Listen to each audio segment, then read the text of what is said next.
مجھے کچھ کتاب کو دیکھنا ہے، کچھ چیزوں کو لینا ہے. کئی دفعہ طلباء کے اٹھتے ہوئے سوالات بھی اساتذہ کو زیادہ مطالعے پہ مجبور کر دیتے ہیں. ان کے سوالات کے جوابات کے لیے بھی کئی دفعہ انسان زیادہ کتابیں کھولتا ہے. دعا یہ ہے کہ اللہ تعالی حضرت پیر سید فتح علی شاہ صاحب رحمت اللہ تعالی علیہ کے مزار پر انوار پر اپنی رحمتوں کا نزول فرمائے، آپ کے فیضان کو جاری و ساری فرمائے. ہم ایک سید زادے کے عرس میں آئے ہیں، اعلیٰ حضرت بریلوی کی نسبت رکھنے والے ایک عظیم بزرگ کی عرس میں آئے ہیں، اور یہ دعا لے کے آئے ہیں کہ اللہ تبارک و تعالی ہم سب سے بھی کوئی خیر کا کام لے لے اور ان بزرگوں کے رستوں کا اللہ ہمیں مسافر بنا دے. آخر دعوانا الحمدللہ. عشق اللہ وچ ہو مستانہ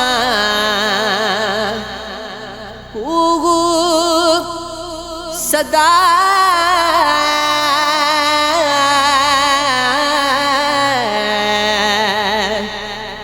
الائی